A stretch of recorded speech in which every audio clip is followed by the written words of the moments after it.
Good morning. Good morning. Akash ये लो, ये क्या है? 15 दिन के यूरोप टूर के टिकट्स। क्या? मगर हाँ 15 दिन हनीमून के लिए कम है ना? नहीं, कम तो नहीं है, मगर तो फिर अगर मगर छोड़ो और जल्दी से जाने की तैयारियां करो, ऐसा मौका बार बार नहीं आता। नहीं भाभी, हम आपसे इतना बड़ा गिफ्ट कैसे? आकाश, अभी भी मुझे गैर समझते हो? ऐसी कोई बात नहीं है। आपने जो हमारे लिए किया वो तो कोई अपना भी नहीं करता है। मेरा एहसान मानती हो? जी भाभी, तो फिर मेरी एक बात भी मानोगी? चाहे मेरी जान चली जाए तब भी। तो फिर ये गिफ्ट एक्सेप्ट कर लो, वरना मैं नाराज हो जाऊंगी। ओफो, इतना सोचो मत, सोचने के लिए पूरी जिंदगी पड़ी है। अब जल्दी से जाने की तैयारियां करो। मैं भी अपने हनीमून पर नहीं जा सकी थी, मगर तुम दोनों को ये मौका नहीं गंवाने दूंगी। क्या क्या कहा आपने? क्या? यही कि आप अपने हनीमून पे नहीं जा पाई थी? हाँ, आपकी शादी कब हुई थी? 7 साल पहले। 7 साल पहले? कहाँ? यहीं इसी शहर में, अपने काम के साथ। बस उस दिन से काम ने मुझे ऐसा पकड़ा, या यूं कह लो कि मैंने काम को ऐसा पकड़ा कि कहीं आने जाने की फुर्सत ही नहीं मिली। अच्छा, अब मैं चलती हूँ, वरना तुम्हारी लंदन की फ्लाइट तो 2 दिन बाद है, मगर मेरी दिल्ली की फ्लाइट अभी है, जो जरूर मिस हो जाएगी। Bye, see you. Okay bye, thank you, take care, happy journey. अरे मिस्टर चोपड़ा, मैंने आपको मीटिंग कैंसिल करने के लिए कहा था, आपने मीटिंग क्यों रखी?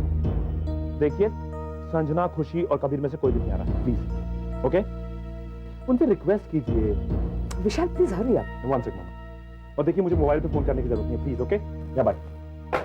और संजना और खुशी कहाँ है? अरे चलो बाबा, 7 बज गए, यहीं पे जेल जाके परमिशन भी लेनी है, please. Come on, let's go.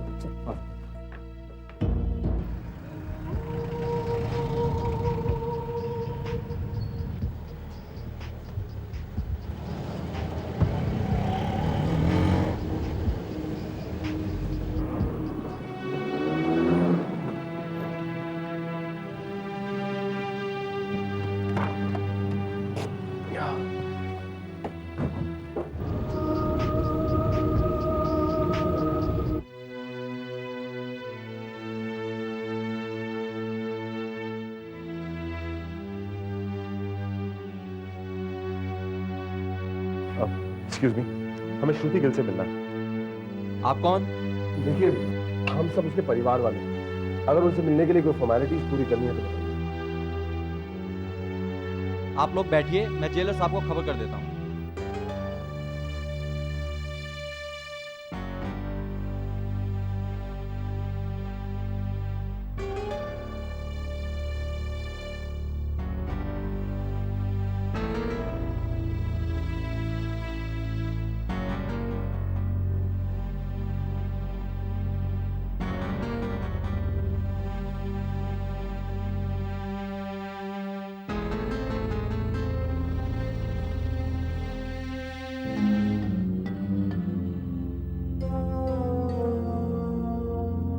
जी कहिए, क्यों इन्होंने आपको बताया नहीं? हाँ बताया कि आप श्रुति के परिवार वाले हैं। हम श्रुति से मिलना चाहते हैं। लेकिन आप लोग नहीं मिलते। पर क्यों? देखिए मैडम, हर चीज के कोई कायदे कानून होते हैं। आपको यहाँ आने से एक दिन पहले हमसे आके परमिशन लेनी है। देखिए जेलर साहब, we are very sorry for that, लेकिन मामला इतना अर्जेंट है कि अर्जेंसी कुछ भी हो, आप लोग नहीं मिल सकते। लेकिन क्यों? इसके लिए आपको कानूनी कार्रवाई करनी है और हम आपके लेटर को हायर अथॉरिटी के पास भेजेंगे। उनकी परमिशन ग्रांट होने के बाद ही आप लोग मिल सकते हैं। बस प्रोसेस में कम से कम एक दिन तो लग जाएगा। जेलर साहब, हम इतनी दूर से आए हैं और आप मिलने नहीं दे रहे। ऐसा कौन सा कानून है जो कहता है कि एक कैदी के घर वाले उसे मिल नहीं सकते? घर वाले? आपको श्रुति की इतनी ही फिक्र थी कि पिछले 7 सालों में आप कितनी बार यहाँ आए?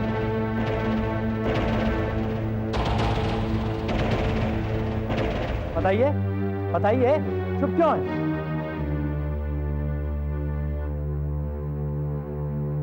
अपना फर्ज तो याद नहीं है। चलिए, मुझे ड्यूटी से। विशाल, कमिश्नर को फोन लगाओ और मुझे फोन दो। देखिए जेलर साहब, मैं उस अभागी की माँ हूँ।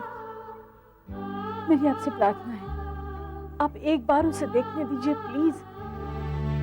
ठीक है, आप लोग वहाँ बैठ जाइए, लंच के बाद मिलते हैं।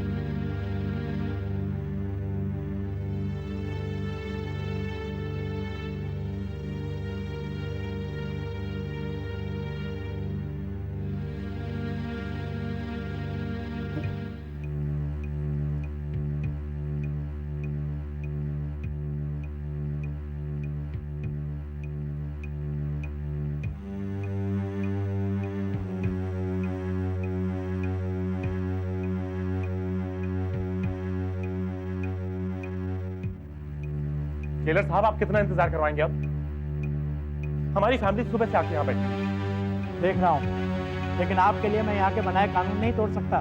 जेलर साहब, आपने आधे घंटे की बात की। हाँ कहा, लंच के बाद यहाँ एक शांति सभा होती है जिसमें सारे कैदियों का इकट्ठा होना बहुत जरूरी है। उसके बाद ही आप अपने कैदी से मिल सकते हैं। इसके लिए आपको सभा की समाप्ति का इंतजार करना होगा।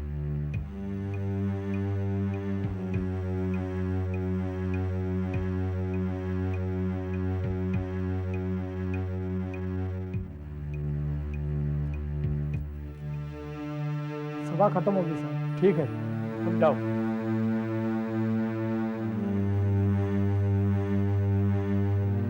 चलिए।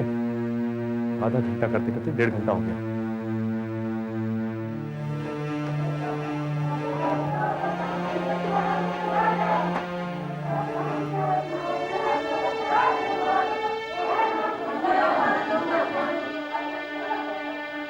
आप लोग इन्हें मत देखिए, मेरे पीछे आइए।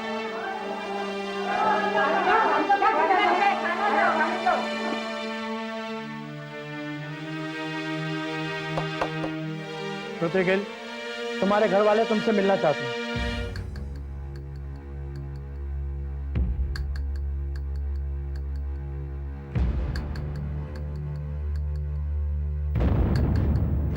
श्रुति गिल, तुम्हारे घर वाले तुमसे मिलना चाहते हैं। ये लोग तुमसे मिलने आए हैं। मुझे किसी से नहीं मिलना है।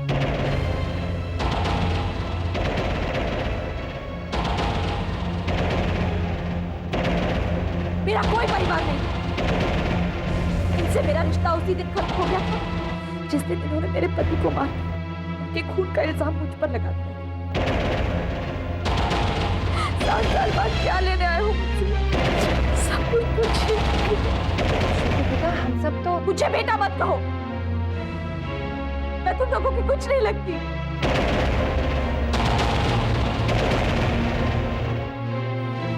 बस कीजिए। जिन जज्बातों का गला आप खोद चुके उन्हें दोबारा जिंदा करने की कोशिश मत कीजिए। खामोशी ही मेरा सहारा और ये तन्हाई ही मेरी उम्र। अब क्या ये सहारा भी छीनना चाहते हैं? श्रुति, मगर एक बार। नहीं, तुम्हारी हिम्मत कैसे हुई मुझसे कुछ भी पूछने की? मैंने तुम्हारा क्या बिगाड़ा था जो तुमने मेरे साथ इतनी घिनौनी हरकत की? मेरे पति का खून करके इस गुनाह का जिम्मेदार मुझे ठहरा दिया। वो सब कब इस तरफ नमक डालने आ गई। श्रुति, बेटा, मैं जानती हूँ तुम कितनी तकलीफ में, लेकिन क्या अपनी माँ से बात भी नहीं करोगी?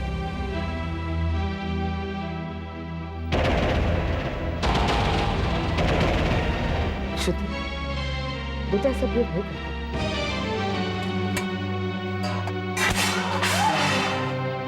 चले जाओ यहाँ से।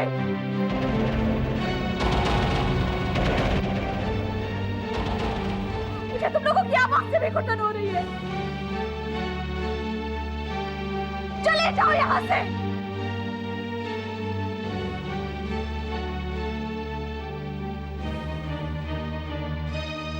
आप लोग इससे मिल लिए, चलिए। जेलर साहब, हमें श्रुति से बात करनी है। हमें सेल के अंदर जाने दीजिए। देखिए, मैं इस हालत में कोई रिस्क नहीं ले सकता। I am sorry, please. Jailer साहब, प्लीज जेलर साहब। देखिए, यहाँ का हर कैदी मेरी जिम्मेदारी है, इसलिए मैं आप लोगों को यहाँ इससे मिलने नहीं दूंगा। प्लीज चलिए। कोई फायदा नहीं।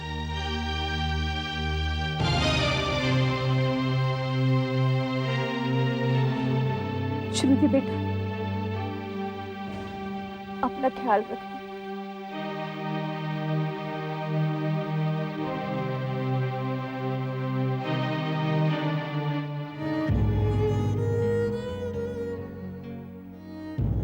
श्रुति, जब जरूरत थी तब तो साथ छोड़ दिया, अब क्या लेने आई? नहीं श्रुति, हमारी दोस्ती तो चले जाओ। तुम्हारे मुंह से दोस्ती का लफ्ज अच्छा नहीं लगता। मुझे तुम दोनों की शक्ल भी नहीं देखी।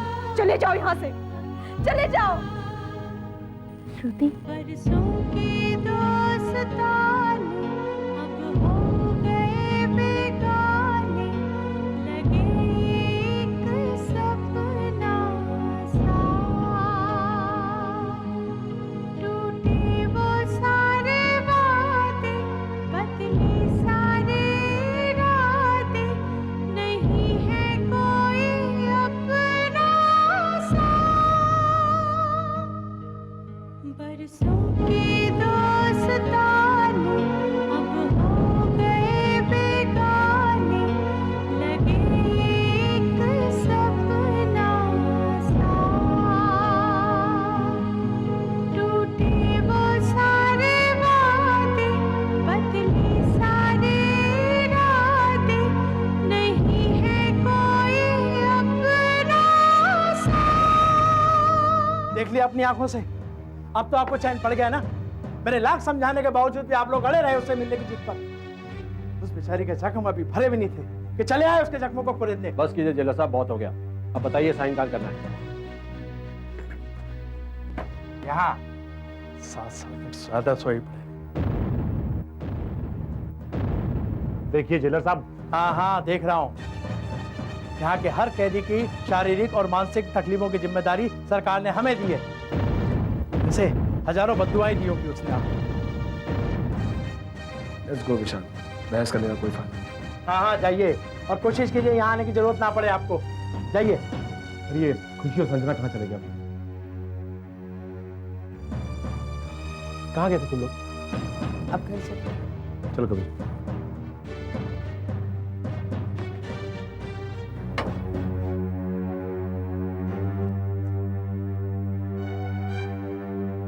मैं गलत नहीं कह रहा था कि श्रुति ये सब नहीं कर सकती। अरे वो तो जेल में है और जेल से उसका निकलना इम्पॉसिबल है। खामखा उतनी दूर से आके हमने टाइम बर्बाद किया। टाइम बर्बाद किया तो कोई बात नहीं, कम से कम हमें ये तसल्ली तो हो गई कि हम सही थे। चलो। आइए।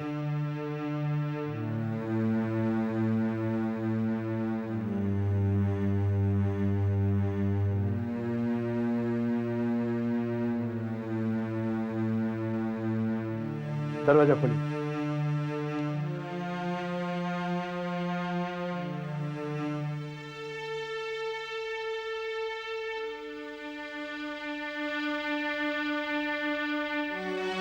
वो लोग जा चुके हैं श्रुति, तुम बाहर आ सकती हो।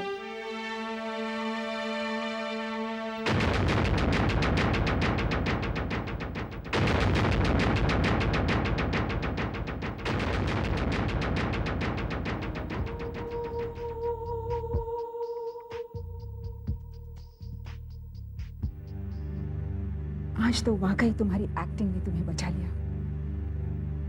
वरना वरना मुझे तो लगता था कि उन्हें तुम्हें पहचानने में देर नहीं लगेगी। पहचानना भी नहीं चाहिए था, वरना मेरी सारी उम्मीदों पर पानी फिर जाता।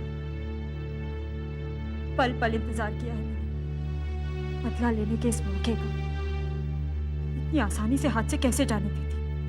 मैडम, आपकी एक्टिंग देखकर 1 मिनट के लिए तो मैं भी धोखा खा गया था। कहीं आप सचमुच तो नहीं रोई थी? वो आंसू असली, नकली नहीं। मतलब 7 साल तक तिल तिल कर भरी हूं मैं यहाँ के कोने कोने में मेरे आंसू समाये। वो आंसू जो मेरे अपनों ने मुझे दिए। आज अचानक यहाँ आकर एहसास फिर से जिंदा हो गया। श्रुति, अब तुम्हारी तकलीफें बहुत जल्द दूर हो जाएंगी। दीदी, दीदी ये सब कुछ आपकी वजह से पॉसिबल हुआ है, वरना वरना मैं तो कब की इस चार दीवारी में मर चुकी हूँ। ऐसा नहीं है दिशु दीदी, छुपाने से सच तो नहीं बदल जाएगा दीदी। और सच ये है कि आज मैं जो कुछ भी हूँ सिर्फ आपकी वजह से। आपने सिर्फ मुझे एक नई शक्ल नहीं दी दीदी, एक नई जिंदगी जीने की हिम्मत भी दी है।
श्रुति का एक्सीडेंट?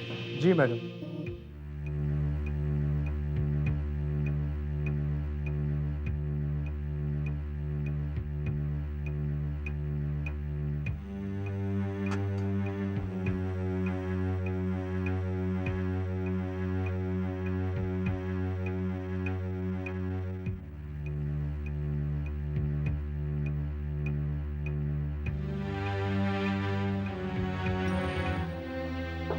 डॉक्टर साहब, घबराने की कोई बात नहीं है, जान को कोई खतरा नहीं है, तो जल्दी ठीक हो जाएंगे। पर क्या डॉक्टर? एक्सीडेंट की वजह से उनके चेहरे में बहुत सारे कांच घुस गए हैं और उसकी वजह से उनका चेहरा बुरी तरह से बिगड़ गया है। क्या?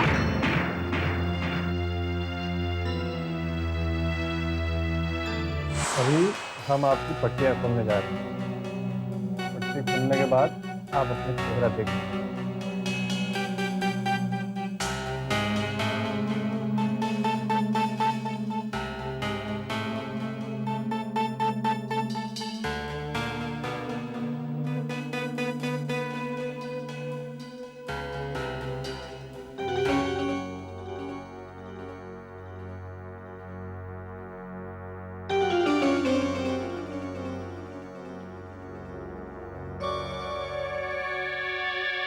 Doctor, I want to see a mirror. Sure. Nurse, mirror ले आओ।